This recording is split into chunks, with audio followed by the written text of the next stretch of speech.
Attempts at translation from Heine James Thomson. Bysshe Vanolis. The Pilgrimage to Kevlar. I at the window stood, the mother, and bare the sick son lay. Will you not get up, William, and see them marching away?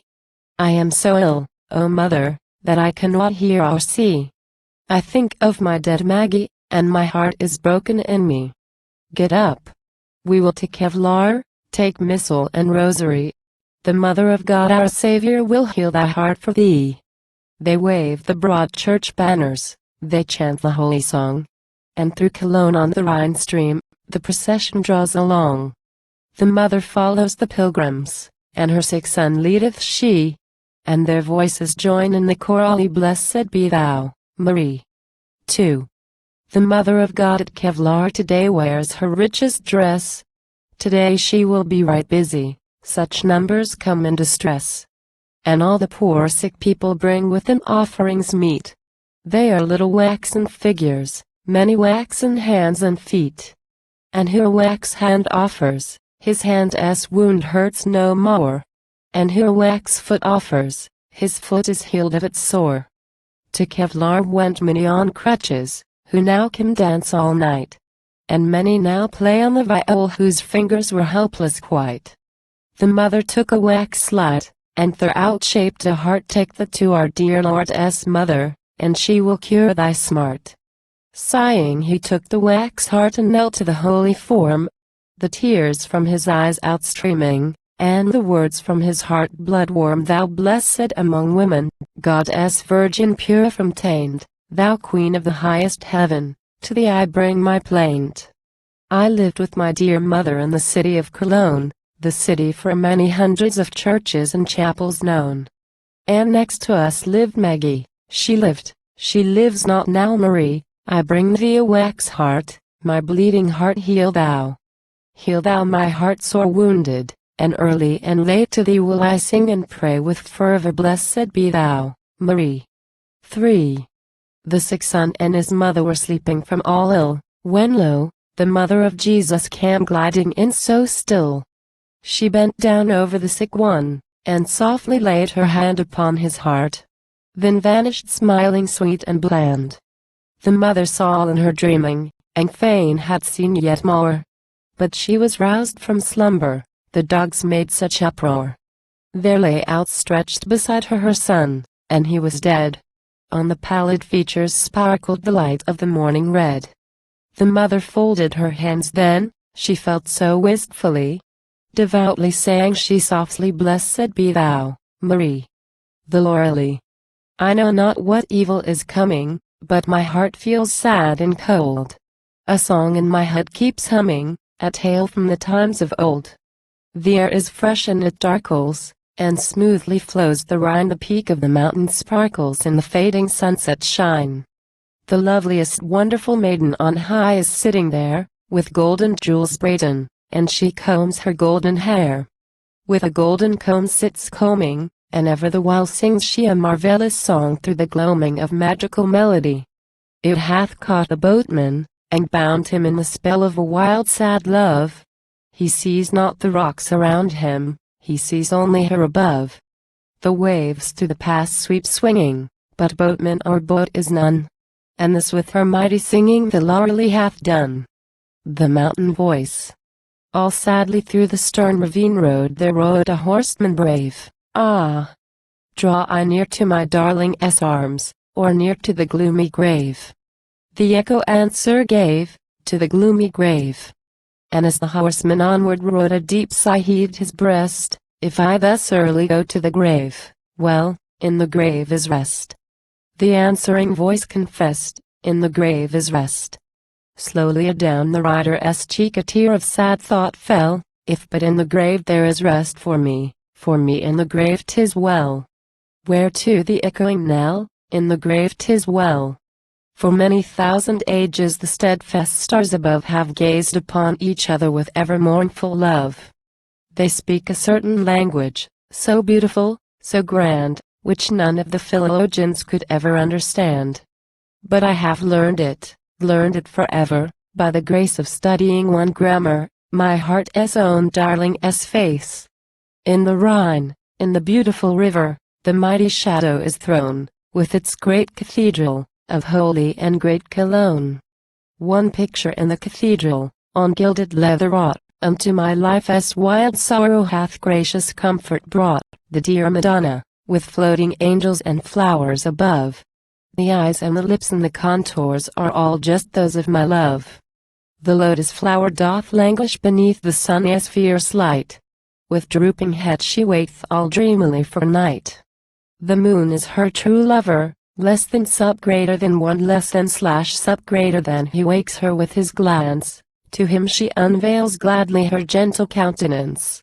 She blooms and glows and brightens, intent on him above. Exhaling, weeping, trembling, with ever yearning love. The world is dull, the world is blind, and daily grows more silly. It says of you, my lovely child, you are not quite a lily. The world is dull, the world is blind, and judges in stupid fashion. It knows not how sweet your kisses are, and how they burn with passion.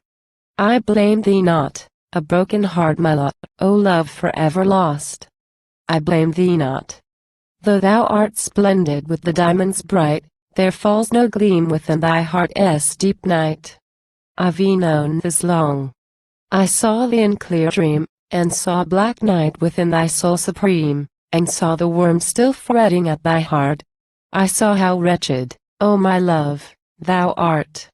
Yes, thou art wretched, and I blame thee not. My love, we both must ever wretched be.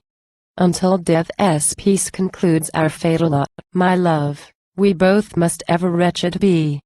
I see the scorn which round thy pale lip weaves, and see thine eyes outlighten haughtily, and see the pride with which thy bosom heaves. And wretched art thou still, wretched as I in secret round thy mouth a pain thrill steals, through tears held back thine eyes can scarcely see, the haughty breast a bleeding heart conceals. My love, we both must ever wretched be. The violets blue of the eyes divine, and the rose of the cheeks as red as wine, and the lilies white of the hands so fine, they flourish and flourish from year to year, and only the heart is withered and sere. The earth is so fair and the heaven so blue, and the breeze is breathing so warmly too, and the flowers of the meadow are gleaming through the sparkling and glittering morning dew, and the people are joyous wherever I view. Yet would were I in the grave at rest, folded close to my lost love's breast. I gazed upon her picture, absorbed in dreams of gloom, till those beloved features began to breathe and bloom. About her lips came wreathing that sweet, sweet smile I knew. The eyes were softly gleaming with tears as fresh as dew. And my tears sprang then also, the dark cloud's rain was shed, and, oh my love, I cannot believe that thou art dead. A pine tree standeth lonely in the north on an upland bare. It standeth whitely shrouded with snow, and sleepeth there. It dreameth of a palm tree, which far in the east alone in mournful silence standeth on its ridge of burning stone. My darling, thou art flower-like, so tender, pure, and fair. I gaze on thee, and sadness steals on me unaware. I yearn to lay my hands then upon thy head in prayer, that God will keep thee ever thus tender, pure, and fair. Say, where is the maiden sweet, whom you once so sweetly sung, when the flames of mighty heat filled your heart and fired your tongue? Ah, those flames no longer burn. Cold and drear the heart that fed. And this book is but the urn of the ashes of love dead. The old dream comes again to me with May night stars above. We two sat under the linden tree and swore eternal love. Again and again we plighted troth, we chattered, and laughed, and kissed. To make me well remember my oath you gave me a bite in the wrist. Oh darling, with the eyes serene, and with the teeth so white. The vows were proper to the scene, superfluous was the bite. My darling, we sat together, we two in our frail boat. The night was calm o'er the wide sea whereon we were afloat. The spectre island, the lovely, lay dim in the moon's mild glance. There sounded sweetest music, there waved the shadowy dance. It sounded sweet and sweeter, it waved there to and fro. but we slid past forlornly upon the great sea flow. My heart is mournful, yet joyously shines the May. I stand by the linden leaning, high on the bastion gray. The blue town moat the Rhoinder glides peacefully along. A boy in a boat is angling and whistling a careless song. Beyond, like a well-known picture, all small and fair are strewed houses and gardens and people, oxen and meadows and wood. The maidens bleach the linen, and dance in the grass for glee. The mill wheel scatters diamonds, its far hum reaches me. Upon the hoary tower a sentry box stands low. A youth in his coat of scarlet there paces to and fro. He trifles with his musket, which gleams in the sunshine red. He shoulders and presents it, I would he shot me dead. Questions. By the sea, by the desert midnight sea, stands a youth, his heart full of anguish, his head full of doubt, and with sullen lips he questions the waves. Oh, oh, solve to me the riddle of life, the painful primordial riddle, which already has racked so many heads, heads in hieroglyphic caps, heads in turbans and black barrets, heads in wigs, and myriad other poor perspiring human heads. What is the meaning of man? Whence comes he? Whither goes he? Who dwells there above in the golden stars?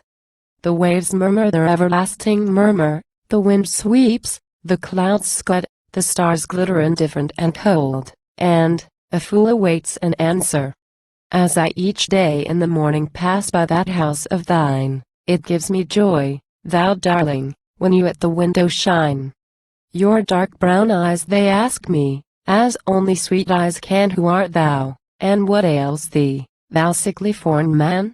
I am a German poet, well known beyond the Rhine. When men the best names mention, be sure they mention mine.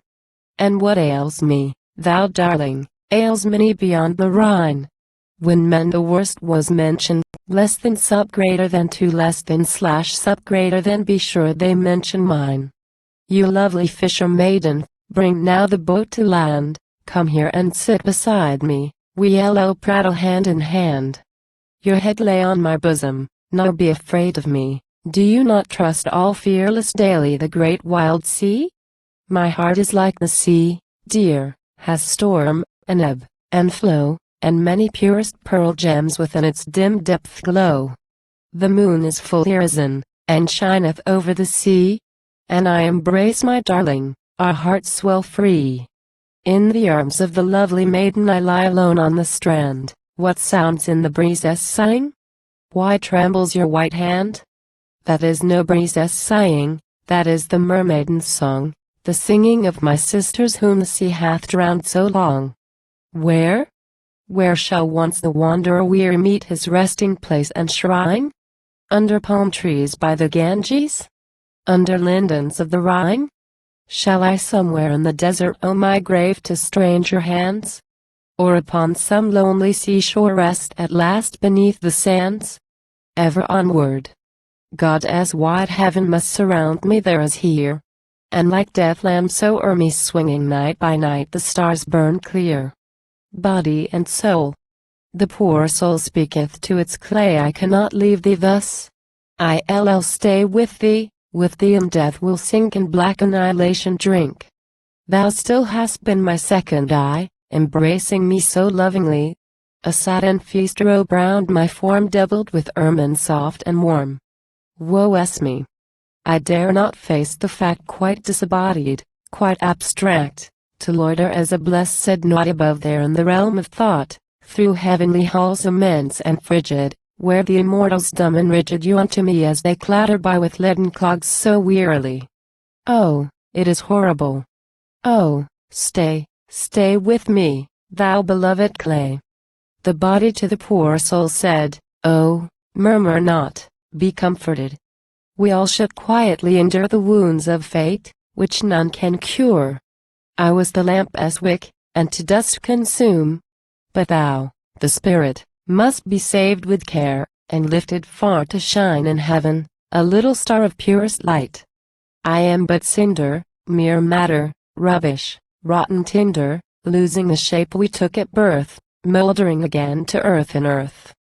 Now, fare thee well, and grieve no more. Perchance life is not such a bore in heaven, as you expect up there. If you should meet the old great bear, not Meyer bear less than sup greater than 3 less than slash sup greater than I the starry climbs, greet him from me 1,000 times.